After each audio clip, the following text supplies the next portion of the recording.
like I'm on the ball today. I even felt exempted from the law today. It's like this revelation dawned on me. It's so amazing, helps support the cause. I get everyone involved. I feel like I'm on the ball today. I even felt exempted from the law today. It's like this revelation dawned on me. It's so amazing, helps support the cause. I can't not dance today. I know. Good morning. Over there dancing. I literally, what a find. Thank you, Daniel Rossi. For finding I'm that. kind of glad we got rid of the bugle. I was kind of like, I will tell you, that was a Shay move. That was, and if you don't know Shay Money is always running the board for us, the director of making it happen, and he made it happen. We were going on a new journey on trying to find it, went through a couple iterations. And we get Patrick this morning. Absolutely unreal. You don't get Stephen Mark this morning, but you get us four, which pretty good consolation prize for this Wednesday. If you don't know me or it is your first time watching, I am Jake Nudelberg, the youngest of the Nudelberg tribe, and I am the director of success at On the Ball, and I'm joined by Lori, the CEO of Junior Achievement, and also one of my clients. So it is always fun when we get to share the screen together. How are you? I'm great. I'm good. I rode Brightline for the first time this week. Oh, where'd you go? I had to go to Tampa, so I took it to Orlando. Dad was the one who told me about it, your dad. So I took it to Orlando and then rented a car and drove over. So it was great. I was on meetings and calls. And was it busy during the week? Curious. I would say maybe. Well, I was in the premium seat, so I don't know what the rest of the train was. Excuse me, my bad. Whoa, just drop that bomb. Just drop that bomb on us. But no, it is like we took it to go to Orlando or go to Ormond Beach, and look, the terminal is absolutely gorgeous. They've done an amazing job of making it a premier experience. Like, it is nicer than most airports that we fly into, and it's cool. It's got Wi-Fi. If you sit in premium, you get free drinks, I think, So it is cool that they built that, and I hope that they continue it. They're continuing it to Tampa, I believe, is the goal. That's what I heard, that it's going to go to Tampa. I would assume it'll also go up to Jacksonville, but hopefully it goes up to Tallahassee, and, we'll connect to some other tri-rail. Thank you for joining us. If you're a Panther fan, it's not the end of the world. It's not the end of the world. It wasn't the result we wanted. And if you were at the game, I'm sure that was tough to watch. Tough to spend money and go see, but that is the bonus of being up 3-0. And for those of you who don't know, the Panthers unfortunately lost with the cup in the building for the second time. They will now fly, what is it, Shay, 2,500 miles? 2,500 miles, hence the 2-day. So the 2 days off, they will give them rest. I will tell you, both teams looked a little gassed by the end. I think if you watch the play by Chakuk, which there's 10 seconds left on the clock, and you want to talk about effort and fighting to the end of the whistle. The guy is diving, sliding across the ice to stop a goal that ends up in the net anyways, but absolutely shows, what it means to be a leader and to fight. I think that effort will pay dividends. I hope as Maurice, he shows that and says, look, this is the effort we need to have from the first whistle to the last. Not from, look, we're one of the worst first period hockey teams in the world, and we continue to make mistakes in the beginning. And unfortunately, when you play guys like Connor McDavid or you play guys who are the best in their game, it doesn't go well if you aren't on top of your thing. If you're working today, great for you, but most of the world or most of the country is not, because it is Juneteenth. So we want to recognize everybody who is celebrating. All of us should recognize it and understand its place in history and why it's a holiday. Lori, I know you had a few thoughts about it that we were talking before. Do you want to share those? Yeah, no, I think for me, the days like this make me think of what people might have gone through. So I think about persistence and courage and tenacity and resilience, right? Resilience, probably the word that sticks out to me most. So I think it's a great thing to celebrate history. I hope, if you don't understand what Juneteenth is, you seek out information. I think everybody understanding history is important. Understanding all of our roles in it and going forward, what has happened in history is important for how people feel today, and be aware of the things that are important to other people. I know today is a big day for a lot of people who will celebrate, obviously, for their ancestors and stuff like that. But if you didn't know, I did a history lesson, and it is actually about the troops going into Texas, being the last of the enslaved and freeing 250,000 slaves, which was the official end of slavery in this country. So it should be a celebration for all of us getting to equality, of us seeing the world that we have now, or trying to create the world that we want for our kids and the next generation. And then we also have sad news. I probably don't have a graphic, but Shay, I want to talk about Willie Mays, past, Yeah. right? I You are a resident. Should have pulled the graphic, being the resident baseball guy. You guy, but it's fine. Talk about it. No, so yeah, Willie Mays is obviously one of the all-time greats. He was the godfather to Barry Bonds, because his dad Bobby Bonds, back in the day. Yeah, just legend. Sad day. Look, that's 3 sports legends that we've lost in about a 2-month span between Bill Walton, Jerry West, and now Willie Mays. Yeah. Still one of the greatest catchers of all time. Running behind the Polo Grounds. Look, it's sad when they pass, but seeing the highlights, seeing the impact that these athletes had on all of us, we watch it all the time. And so it is cool to recognize them when they pass and understand their place in history. But as we do on the show, we always do it. We wake up. So Shay, can you wake us up? Wake up. Wake up, everybody. Get up, get up, get up, get up. Wake up, come on, come on. Wake up, everybody. Teach a new way. Maybe this and this what you have to say. Wake up, everybody. No more sleeping in bed. No more about to thinking. Time to thinking ahead. Come on.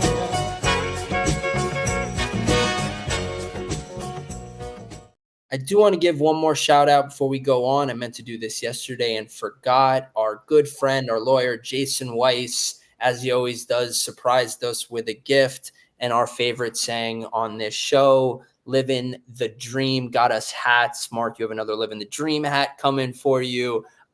So everybody knows that we're living the dream, and they tell us, and we know it. So at least we get to wear it on our skin or on our hats. I have a question. What is the dream? One day you'll have to tell us. Well, so it's so funny. I said this on the whole. Hi, it's me, Kai. Hi, Kai. Hi, Kai. You've taken over Mark's LinkedIn. Did you post today too about routine? He took Dad's phone and ran away with it. Took Dad's phone and listen. He called me Chief this week on the cruise. He was like, "All right, Chief," and I was like, "Oh my God, you have like a little attitude to you. You're like a real human and like bro." And it was absolutely unreal. Like I felt like I was like, "All right, dude. Like, all right, enough. Right? Respect me a little bit, Chief." But it was just so funny when he said that. But yeah, that just threw me completely off. But anyways, living the dream, everyone's like, "Oh, living the dream," and I was like, it sounds like you're living someone else's dream when you say it that way, like this should be some enthusiasm. Yeah, Mark does use a ghostwriter and it's not AI, it's Kai. Wow, I'm here all day with the jokes. But anyways, we do daily thought and a daily affirmation on this show, but I thought I would do it a little bit differently because I found this article, and the title of the article was, "If you always use these 6 phrases, you are mentally stronger than most." And so, Lori, I want to go one by one, talk about kind of what it means to you maybe, or how you can use it in your day. And I know we talk a lot in our training sessions about different things. So I think this would be a good conversation. Number 1, I'm enough. That's a good one. Yeah, I think often people in their heads tell themselves they're not enough. And so I think this is about being self-aware for me. Okay. To me, it's like people don't think they're good enough, or the imposter syndrome, is where I immediately go with that. Is everybody gets to a role, or they don't think they have the capabilities or the capacity to take on roles. And the more you tell yourself you can't handle it and not look at the obstacle, as something that's overbearing for you and something that you have the skills and are good enough to do, you have a far more likelihood of succeeding there. Number 2, what possibilities does this setback present? Yeah, we've talked about this, I'm sure, a couple of times on the show. this, you can look at things as, oh, right, what happened, and you can lay down and die, and you can, right, or you can be open to what doors this is going to open, what opportunities this might bring. So, I go to Mark, and I'm going to shout out, if you didn't know, Mark did a TED Talk, and he wrote a book about failing, and failure is not fatal, Right. and the more you look at that this is an end, there is no end game, that we're playing the long game, and it's not these small games where there's like sports, you win and lose, and it's in life, it's not really like that. The life should continue to go on. You will have other opportunities. And so what you take will make you more successful in the next one. And if you don't, you'll continuously repeat. Look at Jim. I mean, absolutely has these links ready to fire. And it's absolutely unreal. We need to put him on the payroll, I swear. Number 3, am I letting myself? That's why I made him a moderator on YouTube. It's unreal. Just let him go. It's unreal. Am I letting myself dream big? I think this one is interesting. I think a lot of people don't. I don't think that. Yeah. Just watching people that I lead or that I know or are young people today, I don't know if it's because they're afraid to dream big or they don't know how to dream big. I'm not sure why. Most of my teachings come from my brother and my father naturally. And then I go to my father with what's possible. Stop thinking about what's not possible and think about the amazing things that you can conquer. Look, me and my brother were people named Nudelberg in the coaching industry, and coaching people at the age of 19 and 20 and making an impact on people. And now running a couple businesses and being an entrepreneur it's not this limited mindset. It's this growth mindset of what's possible. What can I do? What can I achieve? And there's almost an example of every different walk of life of success now, and so, seek it out and know what's possible. Number 4, what's the cost of indecision? It can be very costly. And by the way, indecision is a decision. So yeah, to live in this state of purgatory, take action. The longer you put off, the longer you won't iterate, and we talk about that even with people like as simple as posting. Well, I don't know. And I can't wait, but that's one less person who will see your post. That's one less person who can connect with you while they're on social media. So it's time for camp. All right, Kai, go have a great day at camp. We'll just have his own segment, honestly, here. He's going to be a co-host soon. It's unreal. Don't worry. He goes, is Huddle your job? I go, yeah, it's one of ours. Number 5, am I controlling the controllables? I think that's on the ball. We talk about this one all the time, right? I like what their suggestion in there, though, about doing a checklist, right? Yeah. What are the things you're concerned about or worried about? And checking off the ones. Which ones can I control? Right. Your daily things that are in your control. Right. And I know we talked about it. I go, look, like me working out, me eating the food I want to make sure that I'm in the mental state and, doing the things that put me in the right place to then deal with the uncontrollables, I think is the thing. Because if you're not in a state where you can control the uncontrollables will absolutely take over. You won't know what to deal with them because you haven't done anything in your control.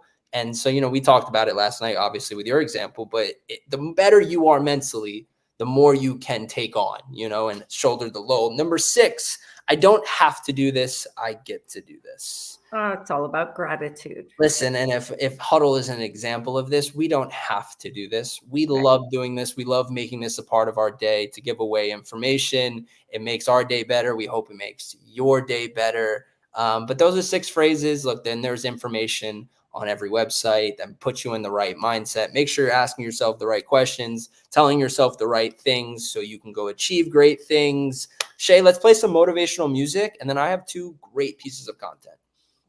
This joint right here, it makes me wanna let it go. Can't let this thing called love get away from you. Feel free right now, go do what you wanna do. Can't let nobody take it away from you, from me, from we. No time for moping around, are you kidding? And no time for negative vibes, 'cause I'm winning. It's been a long week, I put in my hardest. Gonna live my life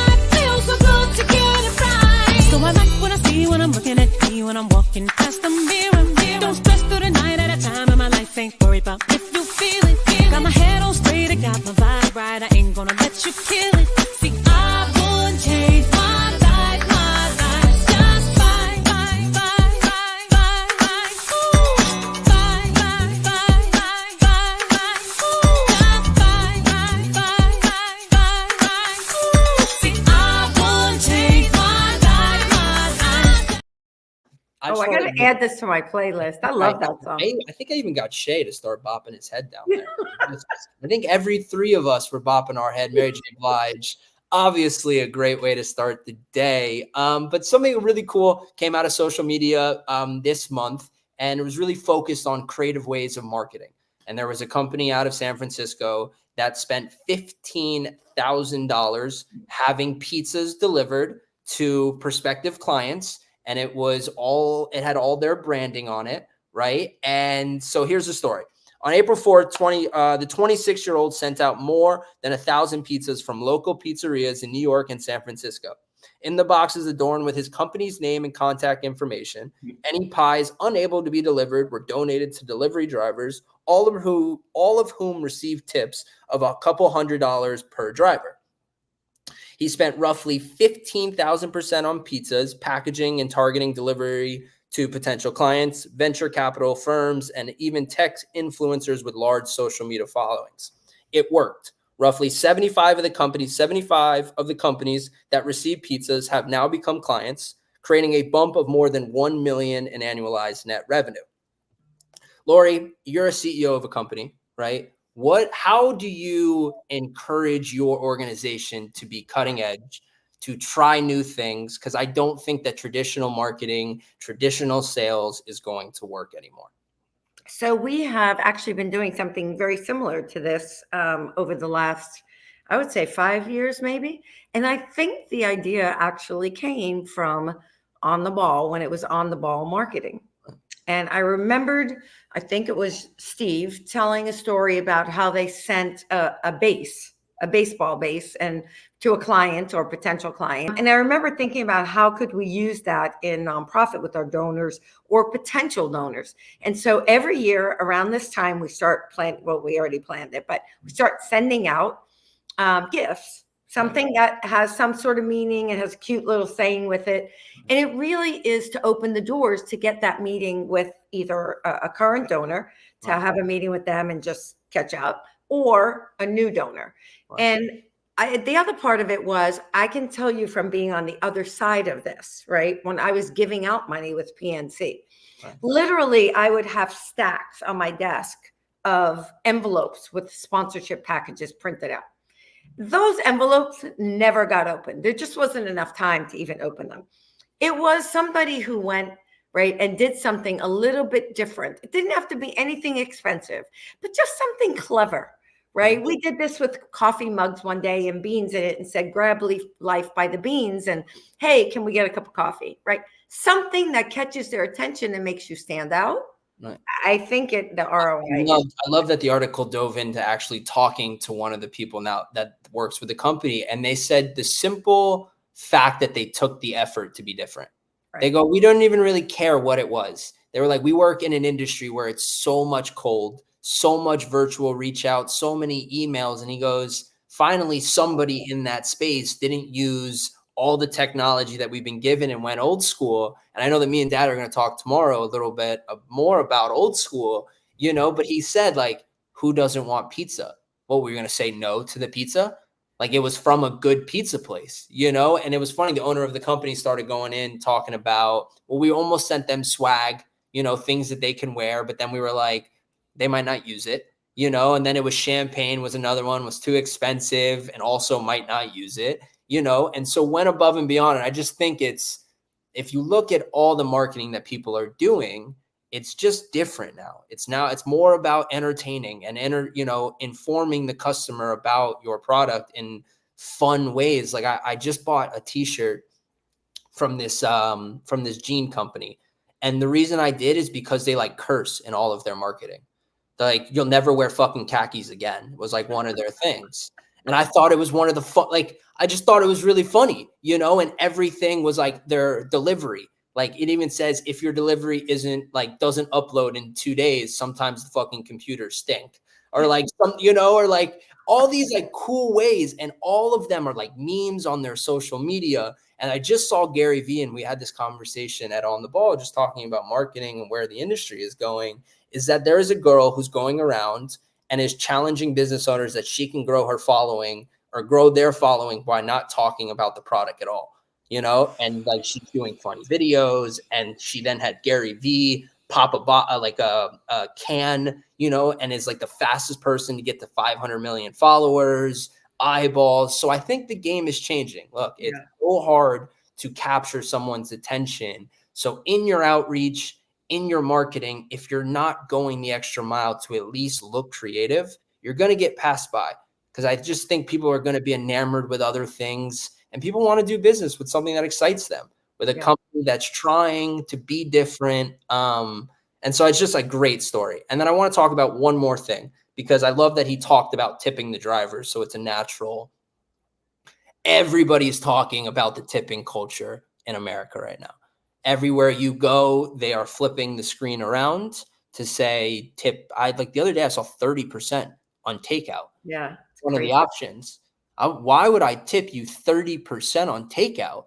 Now, Lori, I don't know what it was like, you know, through the years. You've lived a few more years than me, but like I'm about to go to Europe, and you read all about the tipping culture there, as they don't really have a tipping culture, you know? And so I want to get your thoughts on how you feel about that. Do you tip on takeout? How do you tip on delivery? What do you tip on service? Are you always a 25% or a 20% person? How do you judge it? So I agree with you. When some of those screens are popping up lately with some of these numbers, I'm like, what the hell is going on here, right? So it's kind of crazy, and it doesn't piss me off, but it just kind of, you know, I'm not doing that. I think when I'm out and I get service, I don't even think about 20%, right? It's just automatic. And I don't even remember to take the tax off, right? I just do it on the bottom line. So it's really more than 20%. But I think for takeout and things like that, and delivery, they're getting paid to deliver. They're getting a fee your job, from the company, right? And so I don't always feel like I'm probably somewhere in the 10 to 15% when it comes to delivery. I would say my brother is one of the best when it comes to tipping on like delivery and takeout. I go, "You're tipping that?" He's like, "Yeah, what do you mean?" Like always 18%, always 20%.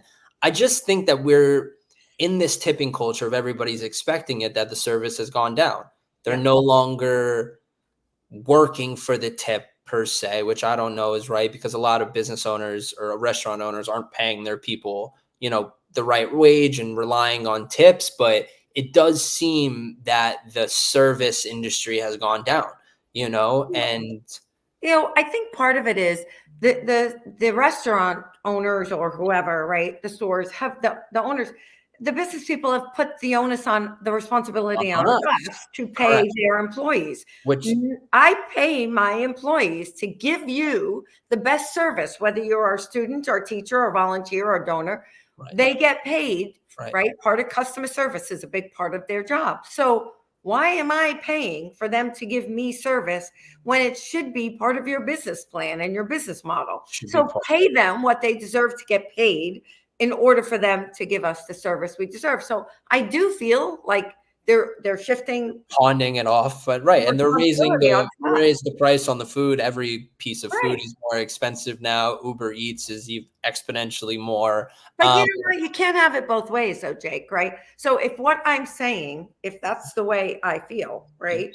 If I were to open a restaurant today, you need to expect that the cost of your salaries and wages are going. Look. Every year our budget's going up. Why? Because the cost of wages and salaries and benefits and everything else is going up. So yes, it gets passed on, right? Or it has to be. I have to raise that. You should not get paid to just do your job right, in my opinion, right? And I think in all these industries, people are just taking salaries and doing the minimum, you know. And I think that might be happening a little bit with the tipping culture, where it's an expectation, or you know, it's expected now. And because of that, they don't go above and beyond. And when you even do get above and beyond, it's like, oh, wow, it's almost like a novelty now, which it never should be, you think, you know? And so great conversation. Yeah, great conversation. If I owned a restaurant today, I would have the most amazing experience in customer service. And I would let people know, you're not paying tips. We pay our employees to Right. make sure that they get the best They go experience. above- I like think you could stand out there you today. go. I like that. I like that. You're not passionate at all about this, huh? Well, and fun fact, in Europe, tipping is sort of taboo. Yes, It is, that's true. right? In Asia, most of it, you don't tip in Asia. There is nothing. They're expected to do their job, and they do it at a high level and thrive to do it at, or strive to do it at a high level. Thank you, guys. Great Wednesday. I'll be back tomorrow with my father while Mark remains on daddy duty. Check his post Good if you for don't him. know what I mean. Great show, Lori. Good to have you Thank back. you. And as always, let's get down to business. Yeah. Please don't worry about me. I'm about to let my heart speak. Friends keep telling me to leave this. So let's get down to business. Let's get down